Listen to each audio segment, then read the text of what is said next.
नमस्कार, खास मुलाकात में आप सभी का स्वागत है। मैं हूं आपके साथ राखी और आज हमारी इस खास कार्यक्रम में हमारे साथ जो शख्सियत हैं वो हैं मिलिंद लांजेवर। और मिलिंद लांजेवर मुझे लगता है किसी परिचय के मोहताज नहीं है, इसलिए क्योंकि जीएसटी के कमिश्नर हैं एंड कस्टम बहुत समय से कंटिन्यू काम करते हुए और इस मुकाम तक आना, बहुत सारे केसेस को हैंडल करना और अलग अलग स्टेट्स में भी एक अपनी बहुत महत्वपूर्ण भूमिका निभाते हुए आज वो यदि हमारे बीच हैं तो आप समझ सकते हैं कि कैसे उन्होंने इस मुकाम को हासिल किया होगा।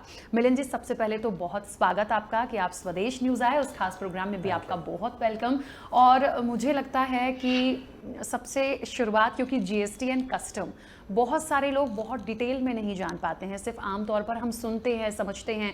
गवर्नमेंट ने जब इस चीज़ को लागू किया था और तमाम चीज़ों पे एक उन्होंने डिसीजंस लिए थे, कई जगह बहुत विरोध हुआ, कई लोगों ने पॉजिटिवली लिया, लेकिन वो रनिंग में कंटिन्यू चलता आ रहा है। कैसे इस चीज़ को करते हैं, इसके निर्णय की कितनी ज़रूरत पड़ती है, आम लोगों के लिए वाकई में कितना फ़ायदेमंद है? देखिए, पहले जो टैक्स सिस्टम था उसमें क्या होता था, एक सप्लाई चेन होती है, मतलब समझ लीजिए मैन्युफैक्चरिंग से लेके सेल तक एक बड़ा लंबा चेन है। तो पहले जो मैन्युफैक्चरिंग सेक्टर था उस सेगमेंट पे सेंट्रल गवर्नमेंट टैक्स कर रहा था, जो सेल सेक्टर था उस सेक्टर पे स्टेट गवर्नमेंट टैक्स कर रहा था। तो उसमें क्रेडिट के इश्यूज होते थे, उसमें टैक्स अलग अलग होते थे, उसमें जो कंप्लायंस है वो 2-3 एजेंसीज को देने पड़ते थे जो टैक्स पेयर थे उनको। तो इसलिए एक ऐसी सिस्टम आई है कि जो मैन्युफैक्चरिंग से लेके कंज्यूमर तक एक ही टैक्स हो, एक ही लॉ हो और टैक्स पर एक ही लॉ से डील करें। तो ये बहुत बड़ा बदलाव जीएसटी ने लाया है और मैं तो कहूँगा कि आज़ादी के बाद सबसे बड़ा टैक्स रिफॉर्म जो था वो जीएसटी था। बिल्कुल सही है। और निश्चित तौर पर क्योंकि एक लंबे समय बाद इन तमाम चीज़ों में एक चीज़ और है, जब आप उस ड्यूरेशन में थे, जब आपने प्लान किया होगा, आज आप जीएसटी एंड कस्टम के कमिश्नर हैं, निश्चित तौर पर तो एक इंटरेस्ट भी था कि इस डिपार्टमेंट को देखना है, या कोई और इंटरेस्ट था फिर आप आए? नहीं, इंटरेस्ट तो था ही। देखिए, उसमें ये होता है कि जो कंट्री की इकोनॉमी है, मतलब आप जैसे 1990s के बाद देखेंगे तो जब से लिबरलाइजेशन हुआ है तो मुझे लगता है उस जनरेशन से हम हैं कि जिनको लिबरलाइजेशन, प्राइवेटाइजेशन, इन चीज़ों का पता चला और उनके प्रति इंटरेस्ट बढ़ा। तो नेचुरली क्या होता है कि कंट्री की जो आर्थिक व्यवस्था है, जो टैक्सेशन सिस्टम है, उसके बारे में तब से इवन सर्विस में आने से पहले इंटरेस्ट था। और इसीलिए जब हमको चॉइस मिला तो हमने कस्टम्स, क्योंकि कस्टम एक इंटरनेशनल लेवल का भी काम होता है कि जब अलग अलग कंट्री से आप डील करते हो, और तब सेंट्रल एक्साइज और सर्विस टैक्स था कि जो डोमेस्टिक मैन्युफैक्चरिंग और सर्विस सेक्टर पे था। तो इस तरह से उसमें इंटरेस्ट पहले से था और इसमें आने से तो फिर और स्टडी होगी उसकी। बिल्कुल, अच्छी बात है। अच्छा, जब आप आए, क्योंकि आपने कहा इंटरेस्ट भी था, तो निश्चित तौर पे यदि इंटरेस्ट था तो उसको इंटरेस्ट लेके काम किया और शायद इस पोजीशन पर आप पहुंचे। एक महत्वपूर्ण सवाल, कई चैलेंजेस फेस किए होंगे, कई बार इन्वेस्टिगेशन में भी, क्योंकि आप एक्सपर्ट रहे और बहुत सारे ऐसे आपको टास्क मिले होंगे, कोई ऐसी सबसे इंपॉर्टेंट और आपको लगा हो उस केस को हैंडल करने के बाद कि नहीं आज अच्छा लगा? 2-3 इंसिडेंट मैं बताऊंगा, क्योंकि मैंने काफ़ी साल तक इंटेलिजेंस और इन्वेस्टिगेशन में काम किया है। एक 2004 की घटना है। इसमें गुटखा जो होता है ना, उसमें काफ़ी इवेजन होता है, तो हम उनके पीछे पड़े हुए थे। तो हमें एक लीड मिली कि भाई तब मैं बैंगलोर में था, कि बैंगलोर में कोई गुटखा ला रहा है लेकिन मैन्युफैक्चरिंग उसका बैंगलोर से नहीं है। तो हमने काफ़ी इन्वेस्टिगेशन किया तो पता चला वो फैक्ट्री दिल्ली में है। मतलब दिल्ली में उसका सेल नहीं हो रहा था, मैन्युफैक्चरिंग हो रहा था, तो दिल्ली के लोगों को पता नहीं। बैंगलोर में उसका सेल हो रहा था लेकिन फैक्ट्री वहाँ नहीं थी, तो हम तो फैक्ट्री तब देखते थे। तो हमने काफ़ी मेहनत करके इंटेलिजेंस डेवलप किया और उसके पहले 1 करोड़ रुपया किसी केस में सीज़ हुआ था, कैश। हमारे केस में 23 करोड़ कैश सीज़ हुआ। वो एक तरह का रिकॉर्ड है। आज उसकी कीमत देखे कि 200 करोड़ से ऊपर है। तो इतना बड़ा कैश हमने तब सीज़ किया और मेरे लिए तो हैरानी की बात थी कि इतना सारा कैश मैं देख पाया। तो वो एक बड़ा यादगार पल था कि हमने इतना बड़ा केस तब किया। जब हम मुंबई एयरपोर्ट पे थे तो गोल्ड स्मगलिंग वहाँ बहुत होती है, लेकिन हमारे वक्त 2014-15 में हमने लगभग 1000 kg गोल्ड सीज़ किया, जो अपने आप में एक इंडिया का रिकॉर्ड है कि किसी भी एयरपोर्ट पे इतना सारा गोल्ड कभी सीज़ नहीं हुआ था। तो गोल्ड के अलावा बाकी भी स्मगलिंग होती थी। और एक मुझे किस्सा मैं आपको बताना चाहूँगा कि जो मुझे हरदम याद रहता है कि हमें इंटेलिजेंस मिला था, इंटरनेशनल इंटेलिजेंस, कि एक पैसेंजर आ रहा है जो हीरोइन लेके आ रहा है। तो हमारे लोगों ने उसको इंटरसेप्ट किया फ्लाइट उतरने के बाद और उसका सारा सामान चेक किया। तो दे वर फ्रॉम अफ्रीका, तो इंग्लिश भी ठीक से बोल नहीं पा रहे थे और बड़े गरीब लग रहे थे। तो जब उनको कुछ नहीं मिला तो वो मेरे पास आए कि सर इसको, मतलब हमने पूरा चेक किया, उनके जेब, कपड़े, सामान, उसमें कहीं भी कुछ मिल नहीं रहा, तो इनको छोड़ देते हैं। तो मैंने कहा नहीं नहीं, ये इंटेलिजेंस पक्का है, कुछ तो हमने करना चाहिए। तो मैंने सोचा कि मैं क्यों ना इंटरोगेट करूं। तो मैंने इंटरोगेट करना शुरू किया। जैसे एक टेक्निक होती है कि आप एक ही सवाल ना उसको बार बार पूछिए अलग अलग टाइम पे। तो अगर कॉन्ट्राडिक्टरी आंसर है तो समझ लीजिए कि वो कहानी बना रहा है। बिल्कुल। तो मैंने उसको यही पूछा कि आप इंडिया में क्यों आए। तो उसने 2 बार बोला कि मुझे पीठ की प्रॉब्लम है, माय बैक इज़ हर्टिंग। और थर्ड टाइम वो बोला मुझे हार्ट प्रॉब्लम है। तब मैं समझ गया ये तो कुछ कहानी बना रहा है। तो इसका मकसद इंडिया में आने का ये नहीं है, और ना ही उसके पास कोई पेपर थे कि वो जिस डॉक्टर के पास जाने वाला था, उसका एड्रेस था, कुछ भी नहीं था। तो मैंने कहा अगर कुछ नहीं मिल रहा है तो ज़रूर उसके पेट में होगा, तो इसको हम स्कैन कराते और उसको डॉक्टर के पास ले जाते। तो उसको वो चीज़ समझ में आई, तो वो वहाँ से भागने लगा। तो भागने लगा तो क्या था कि वो कैप्सूल उसने कंज्यूम की थी और उसमें हीरोइन था। तो एक कैप्सूल उसमें से खुल गई, और खुलने से फिर क्या हुआ, वो वहीं के वहीं गिर गया और मर गया। तो मेरे लिए वो एकदम स्टनिंग था। तो उसका जो साथी था, मैंने पूछा आपको इसके कितने पैसे मिले। तो उसने बोला $200 ईच। तो मुझे इतना आश्चर्य लगा कि एक $200 के लिए अपनी जान जोखिम में डाल के ये लोग ट्रैवल कर रहे हैं, और $200 के लिए उसने अपनी जान गंवा दी। तो मैं मतलब सोचता रहा कि ऐसे भी एक लाइफ होती है, इतनी गरीबी है। तो वो बोलते हैं ना कि necessity is mother of all invention. मुझे लगता है it is also father of all crime. कि ऐसे छोटी छोटी चीज़ों के लिए अगर वो नहीं मिल रही है, मतलब खाना नहीं मिल रहा है, पैसे नहीं मिल रहे, बच्चों के एजुकेशन के लिए पैसा नहीं है, तो आदमी ऐसे क्राइम करता है। बिल्कुल। ये इसको आइडेंटिफाई करना, जैसे आपने बोला कि लगा कि इसने कुछ कंज्यूम किया हुआ है, और ये ट्रिक तो होती ही है। ये जब आप स्टडी करते हैं, जब आप प्रिपरेशन करते हैं, ये एक ट्रेनिंग का पार्ट होता है, क्योंकि उस हद तक उसको समझ पाना कि इसके पीछे कुछ और, जैसे आपने कहा कि किसी और ने भी कहा कि नहीं शायद कुछ नहीं होगा, इनको छोड़ देते हैं, लेकिन वो आपने उस चीज़ को पकड़ा कि नहीं अभी कुछ और इसमें निकल सकता है। तो ये एक ट्रेनिंग का पार्ट होता है, उन चीज़ों को समझते हैं। एक ऑफिसर होने के नाते ये एक चीज़ बहुत इंपॉर्टेंट आपने बताई। नहीं, ज़रूरी है कि ट्रेनिंग का तो हिस्सा होता ही है। हाँ। क्योंकि आपको एक बेसिक नॉलेज हो कि किस तरह से वो होता है। लेकिन इंटेलिजेंस बहुत बार क्या होता है, सिक्स सेंस होता है।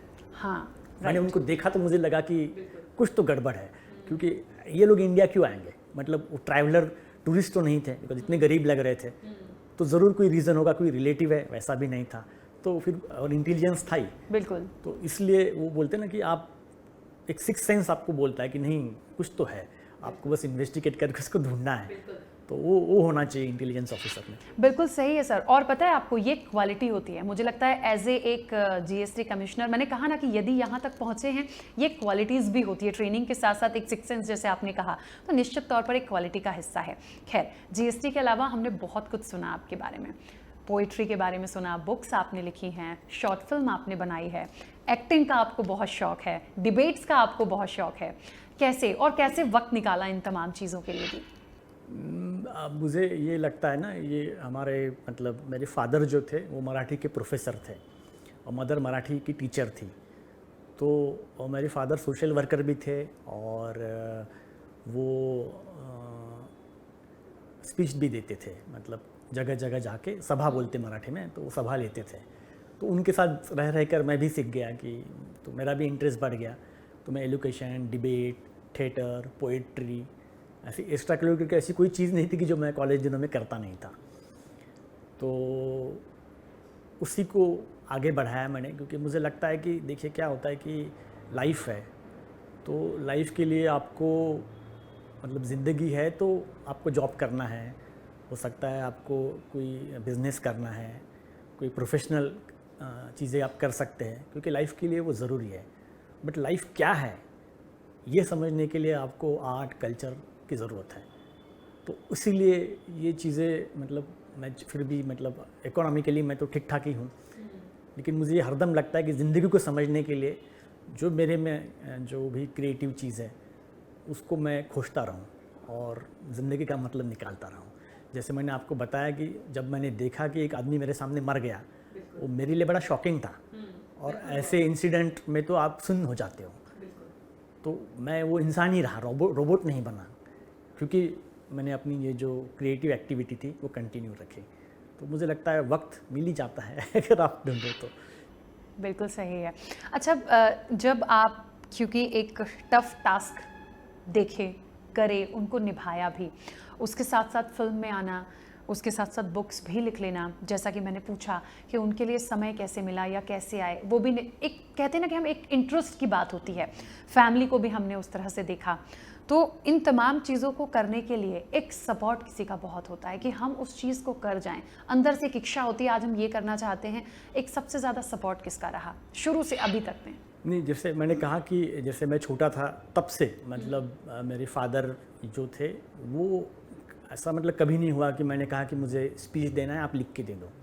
वो बोलते थे नहीं कि वो तुम्हें करना है। मतलब लोग ये ना बोले कि तुम प्रोफेसर लांजेवार का लड़का है। लोग मुझे कल बोले कि देखिए मिलिंद जो है उसके फादर ये है, तुम्हारी पहचान बनाओ, मेरी पहचान तुम्हारी पहचान नहीं हो सकती। तो उन्होंने मुझे पहले से इंडिपेंडेंट रखा कि जो भी है मैं अपने बलबूते पे करूँ। मतलब आज जैसे कट एंड पेस्ट बोलते हैं, उस ज़माने में हो सकता है कि कॉपी पेस्ट बोल, जो भी है मतलब उस तरह का कभी बिहेवियर मेरा रहा नहीं।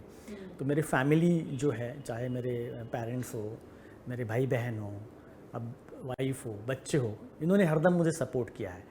और उसी की मतलब जब तक ये फैमिली सपोर्ट नहीं रहता, मुझे नहीं लगता कि आप ये चीज़ कर पाते हो। बिल्कुल सही है। एक्टिंग में कुछ आपके ऐसे किस्से जो आपने किए हों जो आपको बहुत अच्छे लगते हों, और क्योंकि जब आपने फिल्म भी बनाई, शॉर्ट फिल्म भी बनाई, कई अवार्ड्स भी मिले हैं उसके लिए आपको, वो एक दौर कैसा था? नहीं, जैसे मैंने कहा कि एक्टिंग का तो मुझे शौक था ही, और महाराष्ट्र में क्या थिएटर एक्टिविटी बहुत स्ट्रांग है। बिल्कुल। तो हम बचपन से उससे जुड़े थे। तो मैं आपको इसका एक किस्सा सुनाना चाहता हूँ कि जब हमारा फाउंडेशन ट्रेनिंग होता है वो मसूरी में होता है, और उसमें इंटर सर्विस कंपटीशन होती है थिएटर की। तो मैंने एक प्ले लिखा था, और महाराष्ट्र में क्या आपने बाल गंधर्व वगैरह का नाम सुना होगा। तो वो मतलब मेल होने के बाद भी फीमेल का रोल करते थे, है ना। तो उसी तरह का मैंने एक वहाँ पे थिएटर में मतलब एक ड्रामा लिखा, और उसमें मेरे को मेल फीमेल दोनों रोल प्ले करने थे। तो वो इतना पसंद आया वहाँ के जो डायरेक्टर थे, उन्होंने मुझे खाने पे बुलाया, और उस ड्रामा के लिए मुझे बेस्ट डायरेक्टर और बेस्ट एक्टर का अवार्ड मिला था। तो मेरे लिए मतलब, और सबको ये लगा कि ये क्या है। मैंने कहा हमारे महाराष्ट्र में कॉमन है इस तरह का एक्टिंग करना। तो वो है। शॉर्ट फिल्म मैंने डायरेक्ट की है, लिखी है और प्रोड्यूस की है। क्या हुआ कि मुझे थिएटर आता ही था, और जब मैं सर्विस में आया तो मुझे फ़ोटोग्राफी का भी शौक़ लग गया। तो मैं सोचा कि फ़ोटोग्राफी और थिएटर एक करे तो फिल्मोग्राफी बनती है, तो क्यों ना शॉर्ट फिल्म ट्राई किया जाए। तो कोरोना काल में मुझे थोड़ा वक्त मिला, तो मैंने खुद अपने आप से, जैसे मैंने कहा कि मैं खुद ही स्टडी करता हूँ, तो मैंने काफ़ी सारे वीडियोस देखे। मेरे पास SLR कैमरा था, तो उससे मैंने अलग अलग एंगल देखे, और फिर मैं पहली बार सेट पे गया एज ए डायरेक्टर करके। उसके पहले मैं कभी फिल्म सेट पे गया नहीं था, ना मेरा कोई फॉर्मल ट्रेनिंग था। और हमने 27 मिनट की मराठी शॉर्ट फिल्म बनाई, और मुझे खुद आश्चर्य लग रहा है कि उसको देश विदेश के जितने फिल्म फेस्टिवल हैं उसमें 68 अवार्ड्स अब तक मिले हैं, और अभी वो MX प्लेयर पे रिलीज़ हुई है। तो मेरे लिए मतलब क्रिएटिव एक सेटिस्फेक्शन मिलता है कि आपने वर्ल्ड में जितने बेस्ट फेस्टिवल से उसमें भेजा, और उसमें आपको सम्मानित किया गया। तो आपको कहीं ना कहीं लगता है कि चलो आपका क्रिएटिव जो है वो कहीं ना कहीं इसको सम्मान मिला है।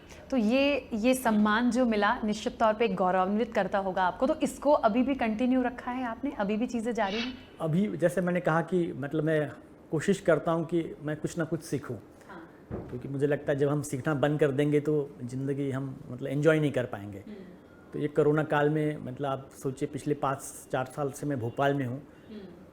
मैं बड़ा मतलब एक्स्ट्रा करिकुलर एक्टिविटी में था, पढ़ाई में था, लेकिन मैं फिज़िकल फिटनेस में कहीं नहीं था। तो पिछले 5-6 साल में काफ़ी मेहनत की। तो किसी ने कहा मैराथन दौड़ो, तो मैं तो 100 मीटर भी दौड़ नहीं पा रहा था। लेकिन मैंने भोपाल में आया तो वक्त मिला सुबह उठने का, तो 100 मीटर दौड़ने वाला मैं 1 साल में 21 किलोमीटर दौड़ गया। तो ये भी मतलब सीखा, कुकिंग सीखा, फिल्मोग्राफी सीखा। उसके पहले मैंने कुछ ना कुछ ऐसा नया सीखता गया। तो मुझे लगता है कि ये जब तक मैं हूँ, कोशिश यही है कि नई चीज़ें सीखते रहूँ, और ज़िंदगी के मज़े तभी हैं। बिल्कुल, यानी हम कह सकते हैं कि हमारे भोपाल ने दौड़ना सिखाया। बिल्कुल, बिल्कुल। बिल्कुल, कहीं कहते हैं कि कुछ सीखने को मिलता है तो बहुत अच्छा होता है। यस। अच्छा, क्योंकि अभी भोपाल से जुड़ी हुई बात चल रही थी, आपने कहा 4 साल से आप यहाँ पर हैं, कैसा लगा? दूसरे स्टेट्स में भी आपने काम किया, कई जगह काम किया, एक कंपैरिजन देखें यहाँ पर काम करके हर चीज़ में, चाहे वर्क की हो और पर्सनल चीज़ों को लेकर हो और चीज़ों को लेकर हो, कैसा लगा? मुझे भोपाल का सबसे अच्छा ये लगता है कि बड़ा सुकून है, क्योंकि इसके पहले मैं मुंबई में था, दिल्ली में था, बेंगलोर में था, तो ऑफिस जाना ही एक टास्क रहता था, उसमें पहुंचने में 1.5-2 घंटा लग जाते थे। तो उस हिसाब से भोपाल में ट्रैफिक कम है, रोड अच्छे हैं और एक सुकून है, एनवायरनमेंट बहुत अच्छा है यहाँ का, लेक्स है, तो आपको लगता है कि आप मतलब ऐसी जगह रह रहे हो कि जो सुंदर है। और यहाँ के जो लोग हैं वो बड़े सीधे साधे हैं, बहुत एम्बिशियस नहीं है, मतलब एम्बिशियस का कहने का मतलब वो होता है ना कि आपको चीट कर सके, ऐसा कोई नहीं है, बहुत सीधे साधे लोग हैं। आप मतलब सिटी में नए हो तो इसका मतलब आपको डरने की ज़रूरत नहीं है, सीधे साधे लोग आपको मिलेंगे, और इसी कारण मैंने 4 साल तो काफ़ी एंजॉय किया। मिलन जी, आपकी वाइफ भी कमिश्नर हैं, मैं ये जानना चाहती हूँ कि एक साथ ही एक डिपार्टमेंट में आप हैं, या आपकी मुलाकात कैसे हुई और कितना वक्त हुआ? वो हमारी बैचमेट है, तो जैसे हमने 1998 में ज्वाइन किया सर्विस, तो हमारा जो प्रोबेशन टाइम होता है 2 साल का होता है, तो हम मसूरी और फरीदाबाद और चेन्नई, यहाँ हमारा ट्रेनिंग होता है, तो हम साथ में थे। तो बाद में हमारी शादी हुई और तब से लगभग हर वक्त हम साथ ही रहे, 1-2 साल बीच के छोड़ के एक ही स्टेशन पे रहे। एक वाइफ का भी, क्योंकि अभी हमारे साथ होती तो मैं उनसे भी जानना चाहती, आप दोनों से, पर मैं जानना चाहती हूँ कि एक वाइफ को एज ए कमिश्नर देखना, क्योंकि आपने कहा शुरू से बैचमेट थी, ट्रेनिंग पे साथ में रहे, फिर शादी हुई, एक सपोर्ट बहुत होता है एक दूसरे का भी। आपको एक दूसरे से, मैं उनसे होती तो पूछती, बट आपसे पूछूंगी, कितना एक सपोर्ट मिला? क्योंकि आप समझ रहे हैं इस पोजीशन पे आने में बहुत सारी चीज़ें, कई बार मेंटल प्रेशर होता है, ऑफिशियल टेंशन होता है, बहुत सी चीज़ें होती हैं, कितना सपोर्ट रहा? नहीं, बिल्कुल सपोर्ट तो बहुत रहता है, और मतलब मैं उस फैमिली से हूँ ना, मेरे यहाँ सारी लेडीज़ वर्किंग थी, मतलब मेरी मदर वर्किंग थी, मेरी 3 सिस्टर्स है वो वर्किंग है, तो मुझे इस बात का अंदाज़ा था कि जब वो वर्किंग होती है, कोई भी घर की मतलब महिला, उसको क्या दिक्कत हो सकती है, क्योंकि हमने खुद देखा कि बहुत बार ऐसा होता था कि स्कूल से कुछ फ़ोन आ जाता था मदर को, और मतलब छुट्टी होने के बाद भी जाना पड़ता था, तो हम सब अपने आप को संभाल लेते थे। तो मुझे पता था कि ऐसे वक्त जहाँ बच्चे होते हैं और दोनों पेरेंट्स अगर वर्किंग है, तो ये बहुत ज़रूरी होता है कि एक दूसरे को सपोर्ट करें, ताकि बच्चे को कभी ना लगे कि उसके पेरेंट्स के साथ नहीं है। तो मुझे लगता है इस मामले में बहुत अच्छा रहा, और हम बच्चों को ऐसी परवरिश दे पाए जो कि किसी भी नॉर्मल बच्चे को मिल सकती है, और आप दोनों बच्चे बहुत अच्छा कर रहे हैं। चलिए, बढ़िया है, ये होना भी चाहिए। यदि कहते हैं ना कि किसी काम में हमारी खुशी है और हम खुश हैं, तो हमारी सक्सेस आगे लगातार बढ़ती जाती है, और फिर ये मैं कहूँगी कि आप तो इस मुकाम तक पहुँचे हैं, तो मुझे लगता है सब कुछ मिला है। इसके बाद भी, क्योंकि GST एंड कस्टम आप देखते हैं, आपकी वाइफ भी देखती हैं, आपके नज़रिए से आपका कोई पर्सनल ओपिनियन हो कि GST को लेके, कस्टम को लेके और चीज़ें की जा सकती हैं एज ए मैसेज के थ्रू? नहीं, देखिए, ये तो बिल्कुल मतलब कोई नई बात मैं नहीं कह रहा हूँ, क्योंकि क्या होता है कि इनडायरेक्ट टैक्स एक बड़ा प्रैक्टिकल टैक्स है, मतलब जो प्रोसीजर्स है उसके रिलेटेड होता है। जैसे आपको अगर सामान यहाँ से भोपाल से इंदौर ला जाना, एक प्रोसीजर है, उसका भी लॉ है, उसके भी फॉर्म्स है, तो ये प्रोसीजर ओरिएंटेड है, तो वो विथ टाइम बहुत चेंजेस होते हैं। मतलब सेंट्रल एक्साइज में जब मैंने सेंट्रल एक्साइज था पहले GST में, जब वो था, जब हमने इंटर किया वो, और 17 तक उसमें काफ़ी चेंजेस हुए। तो ये क्या होता है, इनडायरेक्ट टैक्स ये इवॉल्व होता है विद द टाइम, तो GST भी वैसे ही होगा। पहले दिक्कतें ऐसे की क्योंकि इस तरह का पहले किसी ने सोचा नहीं था, तो ऐसे आप सिस्टम ला पा रहे कि जहाँ सारे के सारे state, central government, union territory एक ही एक्ट पे काम करेंगे, तो निश्चित ही पहले कुछ दिन उसको सेटल होने में लगते हैं, टीथिंग प्रॉब्लम जिसको बोलते हैं, वैसे पहले गए, अब धीरे धीरे वो कम हो रहे। बट मेरा ये मानना है कि और ये आगे जाके और आसान होगा, क्योंकि क्या होता है कि जैसे आप कोई चीज़ नहीं करते हो तो आपको पता नहीं होता कि इसमें क्या होगा। आज वो फीडबैक लेके, जैसे GST काउंसिल है, हर महीने बैठती है, और उनको जो फीडबैक मिलता है वो चेंजेस करते जा रहे हैं, और ये कंटिन्यूस प्रोसेस चल रहा है। तो इससे क्या होगा, मुझे ऐसा लगता है कि ये और सरल हो तो और अच्छा होगा, और मुझे पूरा मतलब यकीन है कि वो धीरे धीरे और सरल हो जाएगा। अच्छा मिलिंद जी, एक अंतिम छोटा सा सवाल, अमूमन बहुत सारे केसेस को हैंडल किया, और क्योंकि एक मैंने पढ़ा भी है कि आपको डिबेट्स का बहुत शौक है और आपने उन चीज़ों को कहते हैं बहुत सारा मीडिया कैमरे सब फेस करना, यहाँ भी आप आज हमारे बीच हैं और हम इस तरह से एक चर्चा में हैं। इन तमाम चीज़ों को करते हुए मतलब कैसा लगता है उस वक्त पे, और क्योंकि आप स्वदेश न्यूज़ भी आए, कई मीडिया चैनल्स हैं, स्वदेश न्यूज़ भी है, किस जगह पे आज इसको आप देखते हैं इलेक्ट्रॉनिक मीडिया? इलेक्ट्रॉनिक मीडिया का बड़ा रोल है। मैंने आपको एक सिंपल एग्जांपल देता हूँ, क्योंकि उसको तो चौथा स्तंभ हम बोलते ही हैं। मतलब डेमोक्रेसी के लिए बहुत इंपॉर्टेंट है कि मीडिया एक्टिव रहे, और मुझे लगता है खासकर गवर्नमेंट ऑफिस के लिए भी हमारे जो भी अच्छी चीज़ें हैं अगर वो जनता तक पहुँचानी है। फॉर एग्जांपल जीएसटी आया, बहुत सारा कन्फ्यूजन था, तो मीडिया द्वारा काफ़ी अच्छा मतलब उनसे चर्चा हुई, काफ़ी लेख लिखे गए और जनता तक ये मैसेज गया कि ये अच्छे के लिए हो सकता है पहले कोई प्रॉब्लम हो, लेकिन उसका अल्टीमेट एम तो सभी का बेनिफिट करना ही है।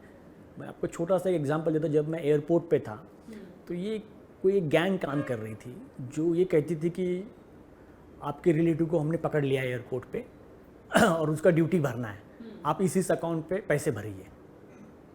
और वो पैसे भरवाते थे प्राइवेट किसी बैंक अकाउंट में और उनको लूटते थे। तो ये बहुत सारे लोग जब हमारे एयरपोर्ट पे आए, उन्होंने कहा कि हमारे रिलेटिव यहाँ पकड़े गए। तो हमने कहा यहाँ तो कोई इस नाम का कोई आदमी नहीं है जिसको हमने पकड़ के रखा है। तो धीरे धीरे ये समझ में आया कि ये कोई गैंग काम कर रही है जो कस्टम का नाम लेके डराती है लोगों को और पैसे भरवाती है। तो फिर मैंने जो मीडिया के मित्र थे उनसे कहा कि आप इसको पब्लिश कीजिए ताकि इस मतलब वो ट्रैप में ना फंसे। और मुंबई में काफ़ी सारे न्यूज़पेपर ने इस बात को हाईलाइट किया कि भाई आप ऐसे फॉल्स कॉल ना लें। अगर आपको दिक्कत है तो ये कस्टम कमिश्नर, एडिशनल कमिश्नर है, इनके नाम है, इनके नंबर है, आप यहाँ करके कंफर्म करें कि सही में वो पकड़े गए कि नहीं, और उससे काफ़ी फायदा हुआ। तो बिल्कुल सभी को, सभी यदि कहीं फ्रॉड हो रहा है तो Yes. उसके लिए भी, और मीडिया की भूमिका भी आई है। और कहते हैं कई बार मीडिया को बहुत ज्यादा सवालों के घेरे में रखा गया कि मीडिया फ्रॉड करता, तो इन सब चीजों से बहुत अच्छा माध्यम है कि जल्द से जल्द चीजों को पहुंचाते हैं।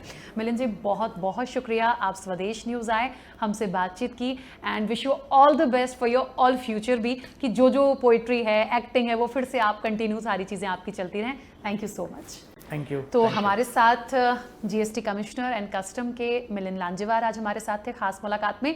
बहुत सारी बातों को आपने और हमने जाना, और निश्चित तौर पर ये एक मैसेज होता है जब हम इस लेवल पे किसी व्यक्ति से, किसी शख्सियत से बात करते हैं कि आप देखिए हर व्यक्ति एक आम इंसान है, लेकिन उसकी चाहत और उसकी मेहनत कहाँ पहुंचा देती है। आज खास मुलाकात में इतना ही, अगली बार फिर मिलेंगे किसी नई शख्सियत के साथ। तब तक बने रहिए स्वदेश न्यूज के साथ।